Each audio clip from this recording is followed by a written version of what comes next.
Je suis Tina Ngal, Ngal. Je suis franco-congolaise. Et cet ouvrage est le premier que j'écris toute seule. J'ai beaucoup coécrit. Voilà, pour me remettre un peu mon historique. Mon écriture découle de celle de ma généalogie littéraire, c'est-à-dire celle d'Aimé Césaire, et celle de Georges Ngal, mon père écrivain. Voilà. C'est le premier salon d'importance comme celui-ci que vous faites? Le premier salon en tant qu'écrivaine. Mais avant, j'ai tenu des salons du livre pour des maisons d'édition dans lesquelles je travaillais, quand j'étais beaucoup plus jeune.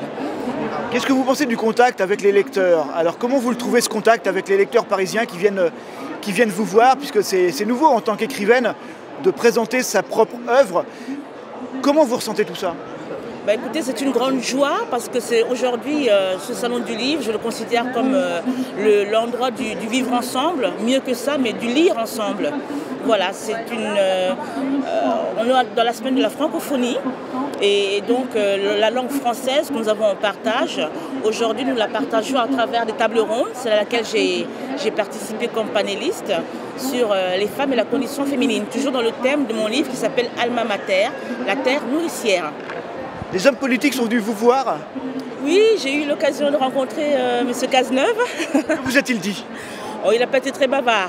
Il n'a pas été très bavard, mais il m'a dit qu'il appréciait la littérature francophone.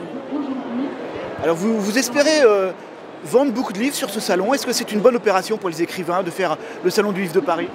C'est toujours une bonne opération d'être dans un tel milieu avec d'autres auteurs, les éditeurs. C'est un endroit d'échange. Médiatiquement, c'est intéressant. Pardon? Médiatiquement aussi, c'est intéressant de rencontrer des journalistes, des gens qui parlent de vous. J'ai eu beaucoup de presse panafricaine qui sont venues me voir parce qu'elles connaissent mon nom et ça a bien marché. Bon, mon but pour moi, ce n'est pas tant de vendre, c'est d'avoir un contact avec le lecteur, d'expliquer la problématique de mon ouvrage. Voilà, parce que mon livre se vend en librairie et bien. De quoi parle votre ouvrage? Vous pouvez nous le résumer en quelques mots ou dizaines de mots? Oui, alors la symbolique du titre de mon livre réside surtout dans aujourd'hui la définition de ce qu'on peut caractériser de la RDC, la RD Congo, à savoir Alma Mater. La RDC détient 82% de terres arables. Et ces terres arabes peuvent nourrir non seulement le continent, mais la planète. Donc dans mon ouvrage, c'est un récit scientifique qui met en exergue dans un nouveau langage littéraire que j'essaie de mettre en place, en fait, tout ce qui est, tous les ressorts nécessaires à faire émerger les femmes. Nous sommes dans le domaine dans le siècle du millénaire de la femme, et les pays africains ont signé des résolutions qui ne sont pas respectées, notamment la RDC, puisqu'actuellement il y a un interminable dialogue inclusif qui ne se fait pas. J'en parle aussi dans mon ouvrage, puisque je revisite les accords de Benjin. Et je dis que de conférence en conférence, d'année en année, ça fait aujourd'hui exactement 22 années qu'il n'y a pas tant d'évolution dans ce qu'on appelle Objectif 50-50. Alors mon livre, évidemment, je l'ai écrit à partir des réflexions que j'ai tirées pendant que j'étais en RDC. J'ai souvent presté pour l'instance présidence de la République. Voilà. Merci maman. Je t'envoie ça. Par mail.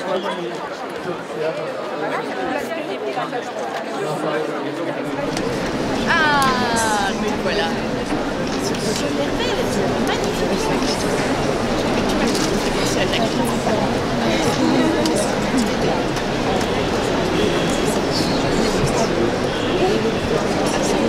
Est-ce que vous acceptez, cher Marion, d'être discriminé par la Constitution? Je veux savoir si on écrit quelque chose qui a un sens. Mais quand on voit les lecteurs et que les lecteurs disent votre texte n'a pas beaucoup parlé aussi, alors si je suis folle, peut-être que je ne suis pas tout à fait la seule à l'être.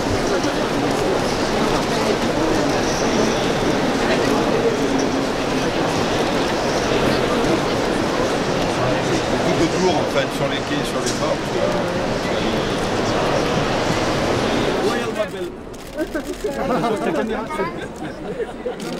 Là, et dernier. C'est mon mari. Je suis péruvienne. Merci. Merci. Je lis beaucoup de choses sur l'environnement, sur l'Afrique. Ça va, Catherine? Voilà.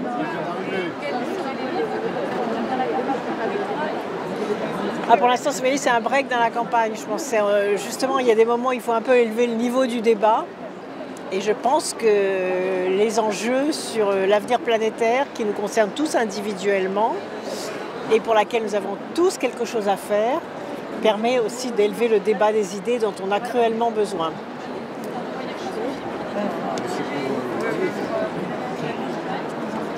Je pense qu'il est temps d'élever le débat de la campagne et que les Français sont... C'est un peuple intelligent, le peuple français, qui a soif de réflexion, qui a soif d'action, qui a soif de comprendre. Et c'est une des raisons aussi pour lesquelles j'ai écrit ce livre, parce que je crois qu'il est vraiment temps de donner aux Français la qualité du débat public qu'ils méritent. Et les grands enjeux environnementaux sont aussi des grands enjeux de civilisation, des grands enjeux de sécurité, des grands enjeux de paix dans le monde, des grands enjeux de solidarité, des grands enjeux d'innovation aussi. Et c'est pourquoi il faut vraiment que les citoyens puissent se saisir des débats qui les concernent, des débats qui concernent leur avenir, des débats qui concernent l'intelligence humaine, ce dont on manque aujourd'hui cruellement dans le débat politique qui est tiré vers le bas. Et ça, c'est pas acceptable de voir un débat politique aussi dramatiquement tiré vers le bas. Et c'est la raison pour laquelle je me suis investie dans ce débat d'idées pour que les Français partagent et se réapproprient des données fondamentales de leur avenir, de leur présent, de leur futur et des enjeux dans lesquels ils peuvent agir. Allez-vous prendre position, Madame Royal? Allez-vous prendre position pour un candidat à cette présidentielle? Mais moi, je m'occupe de l'avenir de la planète, de la qualité de l'environnement, de l'harmonie entre les êtres humains et le milieu qui les entoure, des enjeux du présent et du futur.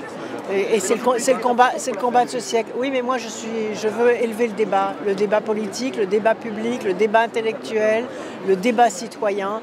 Et c'est pour ça que ce livre permet d'élever le débat citoyen. Vous pensez que le débat va s'élever? Merci. Voilà, alors attendez, peut-être parce qu'il y a des gens qui attendent là. Qui attendent avec leur livre. Venez. Peut-être que vous occultez, vous bouchez peut-être un peu trop les gens qui sont derrière. Laissez passer. Je pense pas que... Ça va? Comment ça va, Mamadou? Très bien, magnifique. Heureux de vous revoir. Mamadou, Ouais. le président Macky Sall qui est là. À la rigueur, L'ambassadeur. mets-toi là, comme ça tu vois en amont ce qui rentre. Voilà, ça c'est pour moi, Mamadou. On a dit je m'occupe de ce qu'on a dit. Oui, j'ai compris. Je sais. Ah. À l'heure où les affaires empoisonnent la France, l'exemple de la vertu, elle est là. Voilà. Ah oui, zéro faute. J'espère que vous parlez de Mme Royal et de moi aussi. L'accent grave. Monsieur, bonjour, on vous a vu prendre contact avec Ségolène Royal. Vous achetez 4 livres. Oui. Pourquoi? J'achète 4 livres parce que déjà, Ségolène Royal, je la connais depuis très longtemps. C'est une femme vertueuse, une femme engagée, une femme militante, une femme qui aime son pays, qui aime sa région, qui aime l'Afrique. Et une femme aussi qui épouse la cause du climat, qui épouse des causes justes. Voilà tout ce qui me rapproche donc à Ségolène Royal. Et incontestablement en Afrique, au Sénégal particulièrement, d'où elle est née, eh bien, on l'appelle notre grande royale. À votre avis, quelle place devrait tenir Ségolène Royal dans les mois qui viennent? Dans les mois qui viennent, et normalement, s'il ne restait plus qu'à moi, Ségolène Royal est déjà présidente. Déjà en 2000... Pas que vous qui décidez. Oui, non, je ne décide pas. Mais en 2007, on lui a volé sa victoire. Bon, ça revient de sortir ici. Chaque fois que Ségolène a sorti une idée, on l'a pris pour une idiote, mais on s'est toujours revenu à elle. Des exemples, la banque d'investissement, des exemples de la voiture électrique, de la pilule des jeunes. Il y a beaucoup d'exemples. Et Ségolène a toujours rebondi. Chaque fois qu'on l'a crue morte, eh bien, elle a donc une force intérieure donc, de rebondir parce que ce qu'elle défend est juste. Donc dans les mois à venir, sa place qu'elle a à prendre en France, eh bien, c'est d'aider la France et à mieux voilà, sortir donc de ces politiques, de ces hommes et de ces femmes voilà, avec les affaires tous les jours. Eh ben, je crois qu'elle aura un rôle à jouer et le prochain président devait s'entourer d'elle comme soit Premier ministre, soit ministre des Affaires étrangères, et bien elle apporterait beaucoup à la France. C'est pour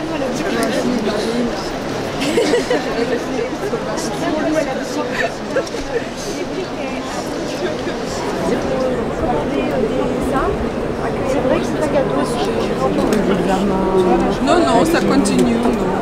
Ça continue. Comment ça?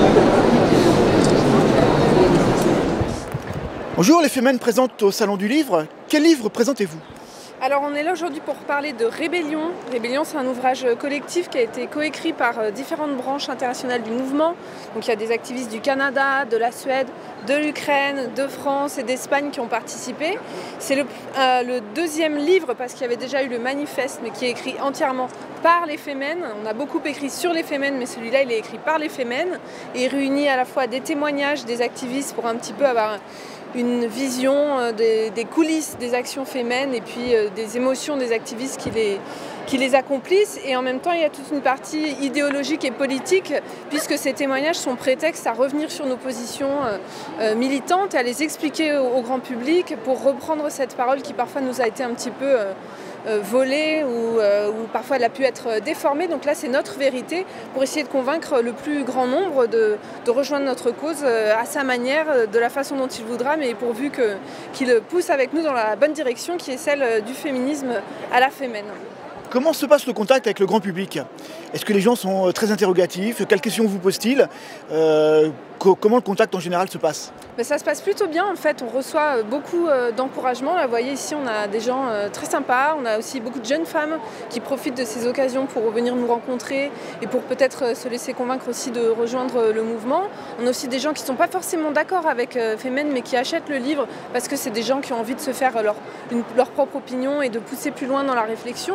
En tout cas voilà, on a quand même plutôt de manière générale des gens qui saluent notre courage et qui saluent notre engagement. Je le répète, on est toutes des jeunes femmes bénévoles, on a un métier à côté, une famille et on donne notre temps libre à une cause qui nous semble juste et belle et je crois que c'est quelque chose que les gens savent reconnaître et apprécier quoi qu'il en soit. Nous sommes en pleine campagne électorale. Les Femmes vont rester mobilisées pendant les semaines qui viennent? Alors on s'est déjà mobilisé une première fois il y a quelques semaines puisqu'on a interrompu une conférence de presse de Marine Le Pen pour venir bien souligner que Marine Le Pen était une féministe fictive, contrairement à ce qu'elle veut faire croire. Elle n'est pas la candidate des femmes et encore moins celle des féministes. Donc c'est important pour nous d'être présents dans cette campagne pour le dire parce qu'il y a peu finalement de mouvements non politiques qui prennent la parole et s'affirment dans cette campagne. Il y a d'autres candidats qui sont dans notre ligne de mire comme par exemple François Fillon. Et puis de manière générale, on fait très attention à un petit peu cette espèce de massacre collectif de la laïcité et des valeurs du féminisme pendant cette campagne. Donc on va les rappeler à l'ordre, on écrit, on continue de faire des actions de rue, on participe à des conférences et on s'implique le mieux possible pour essayer d'être un vrai contre-pouvoir aujourd'hui en France. Mais à contrario, un candidat répond à vos attentes, à vos questions, à votre mobilisation? Alors en fait, déjà, je ne peux pas prendre la parole au nom de tout le monde parce qu'on ne vote pas forcément toute la même chose. C'est vrai qu'on soutient plutôt des valeurs de gauche, mais enfin, une fois arrivé dans l'isoloir, on ne se concerte pas collectivement pour choisir quel bulletin on va déposer, donc ça ne fait pas forcément consensus. Et d'ailleurs, je crois que c'est un petit peu à l'image des électeurs de gauche aujourd'hui qui sont eux-mêmes un petit peu perdus quant à leur vote. Je ne sais pas si à droite, ils ont l'esprit beaucoup plus clair, d'ailleurs, étant donné les récentes affaires. Il n'y a pas donc un candidat idéal. D'ailleurs, peut-être que le candidat idéal pour Femmes, ce serait certainement une femme féministe avec un gouvernement et une équipe paritaire. Il n'y en a aucune à ce jour, à part une femme, mais qui défend un programme complètement patriarcal. Donc ce candidat ou cette candidate parfaite n'est pas encore arrivée dans le paysage présidentiel, des campagnes présidentielles. Mais enfin, parmi les programmes, il y a quand même certaines idées qui parfois nous séduisent. C'est à l'appréciation de chacune. Vous les entendez les programmes? On ne parle que des affaires, des affaires, des affaires, des affaires. On n'entend pas en fait les programmes. Il n'y a pas que les médias pour s'informer, il faut aussi aller chercher l'information. Les candidats quand même, ils ont proposé des livres, par exemple on est au Salon du Livre, on peut ici trouver les livres qui contiennent leurs idées. Il faut aussi apprendre à aller chercher l'information différemment. Les médias sont devenus de vrais censeurs qui font la politique, qui poussent leurs candidats ou en enfoncent d'autres. Il faut faire cet effort-là pour faire un choix, comment dire, plus en son âme et conscience et plus documenté, quoi.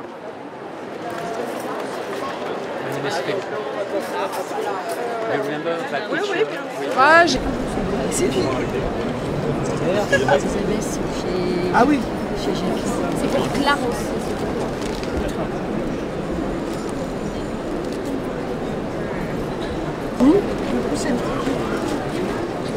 Est-ce que vous pouvez vous écarter? C'est elle.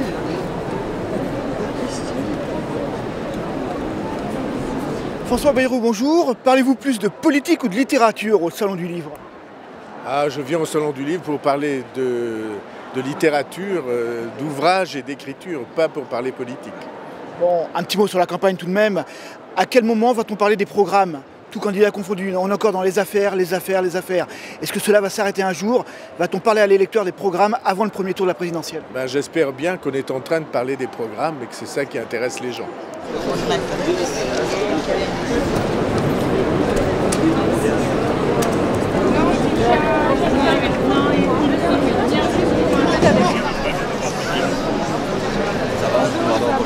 Ça va? C'est vous, ouais. Comment? À droite, s'il vous plaît. Juste en face, s'il vous plaît, juste en face. Et encore une à droite? Juste là. Est-ce qu'on peut en faire une avec monsieur? Oui. Et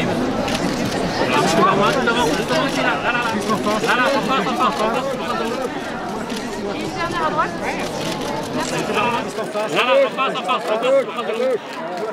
Une dernière à droite? Monsieur Barouin, juste une question. Le climat des affaires est tendu, vous le savez. Craignez-vous le contact avec les gens qui viennent vous voir aujourd'hui au Salon du Livre? Non, pas une seconde, non. Ça fait 25 ans que je fais de la politique, je suis maire et le contact, c'est tous les jours. Alors évidemment, je vous pose une question. Que pensez-vous de la persistance de François Fillon dans cette campagne? Forcément, vous avez forcément un avis, même si je pense que vous ne nous le donnerez pas exactement. Qu'en pensez-vous? Je suis représentant d'une famille politique. C'est difficile de dire le contraire, serait mentir, mais moi je souhaite une alternance. Voilà. Donc je me bats à ses côtés pour engager cette alternance. Vous êtes sensible à tous les gens qui appellent à votre candidature? Ça n'est pas le cas. Et on a un candidat et on le soutient. Voilà, il faudrait que je puisse voir les gens. Merci beaucoup.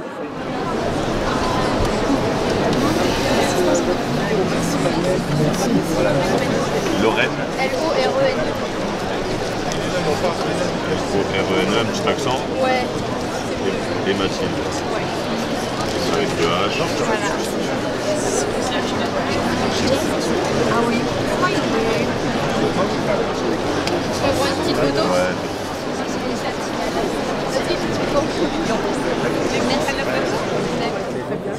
photo. Merci. Pardon. Oui, je tiens au E, je tiens au tiré, je tiens au E. Eh ben, j'ai tout mis. Et vous êtes malade? C'est parfait.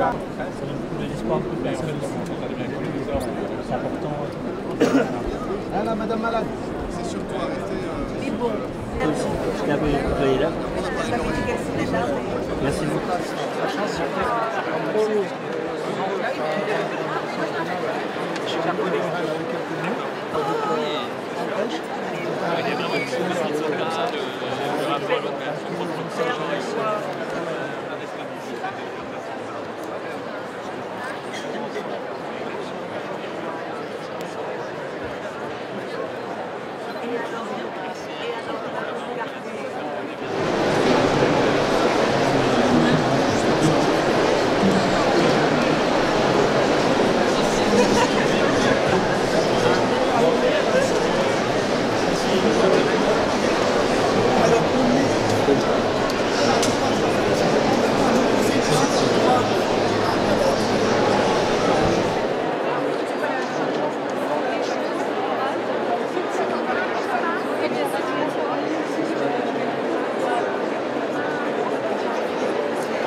Polaroid il sort pas. Yann, tu vas bien? C'est pas gentil, c'est moi qui. Je me vois pas. Merci beaucoup. Par ici, voilà.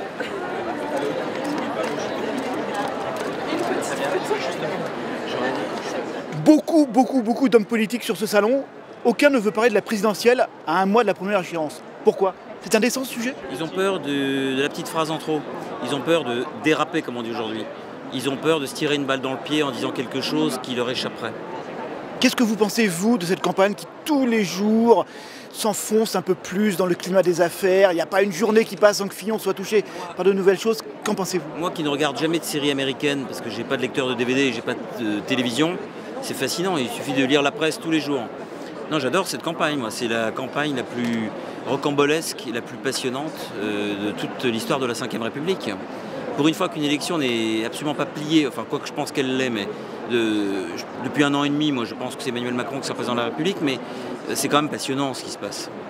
C'est pas toujours d'un très haut niveau, mais c'est quand même au niveau du suspense, c'est très dense.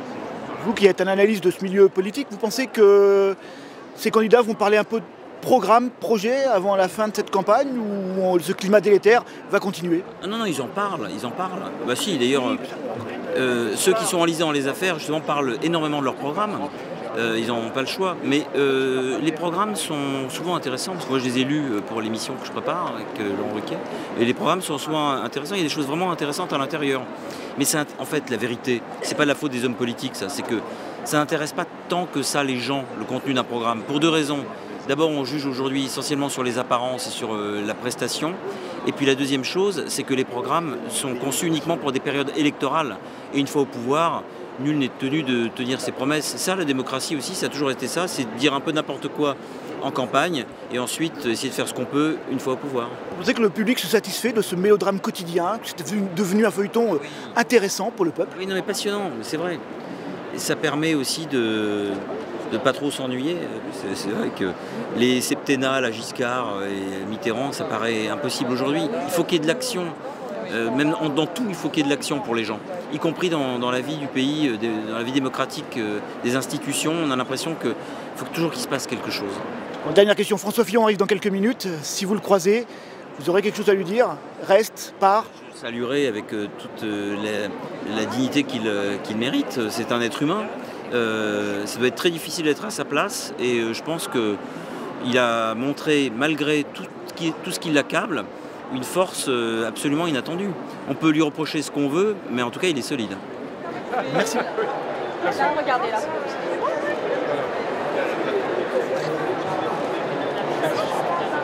Voilà. Et vous nous redonnez juste pour nous votre sentiment sur cette campagne qui n'est que sur le thème des affaires et pas autre chose. C'est une campagne qui est de ce point de vue-là totalement nulle. Et le grand drame de cette campagne, c'est que la France est divisée en 5 morceaux.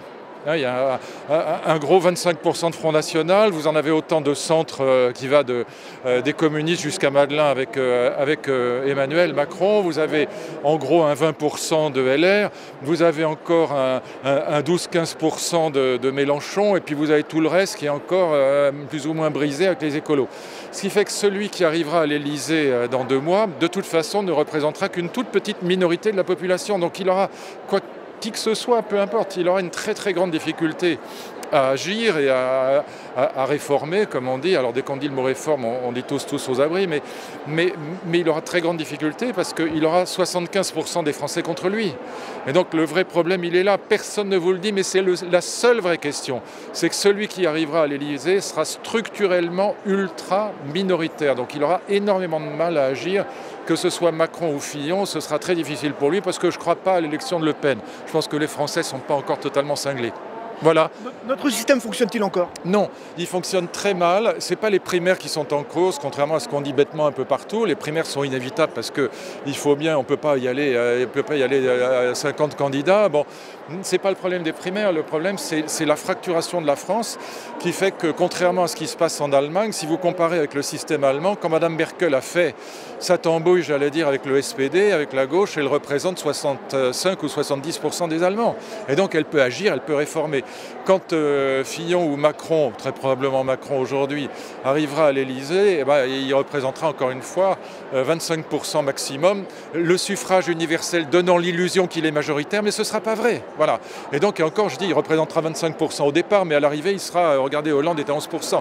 Donc on a un système qui était bon dans une France bipartisane, avec en gros un gros bloc de droite, un gros bloc de gauche.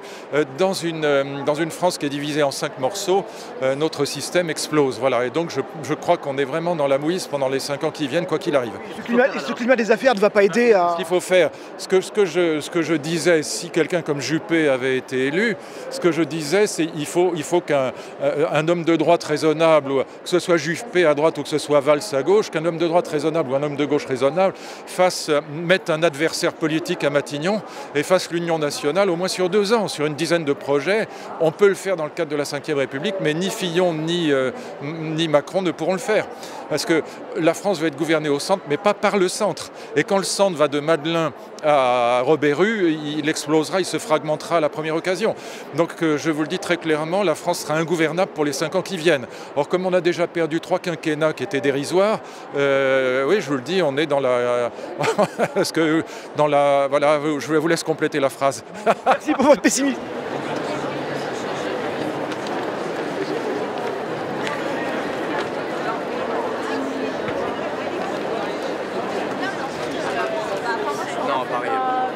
Dans l'édition, ça n'existe pas.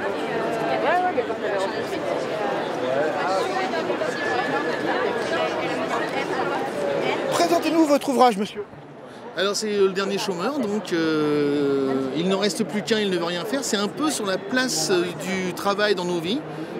Pourquoi a-t-on envie de se lever le matin et pourquoi il faut switcher entre l'envie de ne rien faire et l'envie de travailler à tout prix. Et donc c'est un peu ça le dernier chômeur, c'est un président qui a réussi à éradiquer le chômage par tous les moyens, des brigades anti-chômeurs, des bracelets électroniques pour les chômeurs, et à la fin il n'en reste plus qu'un. Et ce dernier chômeur ne veut pas revenir dans la course, il veut rester écouter la rivière couler. Et il va se faire vraiment prier parce qu'il a été éjecté de la course à la réussite. Et là, il va vraiment se faire prier pour revenir aux affaires. C'est ça le dernier chômeur. Et en même temps, il y a toutes les thématiques de l'emploi qui sont traitées. C'est un livre de science-fiction? C'est pas un livre de science-fiction, c'est un livre de politique fiction, mais ancré dans la réalité de la campagne présidentielle et tout ce qui se passe en ce moment. Vous avez vu des politiques venir vous voir? Il y a beaucoup de politiques comme Bruno Le Maire qui m'ont envoyé des mots pour me dire qu'ils avaient trouvé le livre génial. Il y a plein d'autres politiques qui ont acheté le livre, comme Jean-Baptiste Lemoyne qui est le soutien de maintenant de Fillon, il a été soutien avant de Juppé. Effectivement, ça plaît beaucoup aux politiques. Il y a énormément de partis politiques ou de politiques qui donnent un avis sur le livre. Je peux vous demander de bien sûr, bien sûr. Ah là là. Laissez représenter un livre.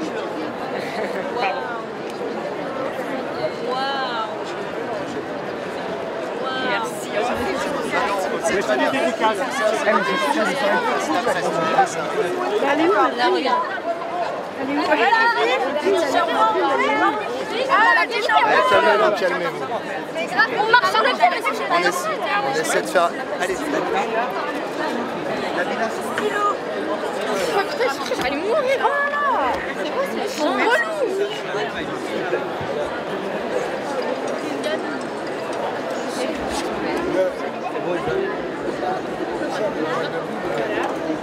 Bah oui, bien sûr. Voilà. Mais elle est belle derrière. Revois aussi Nabila là. Juste derrière.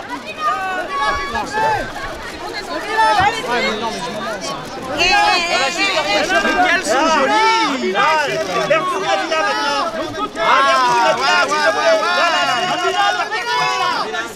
Tu peux mettre des flashs. Je baisse ma vitesse.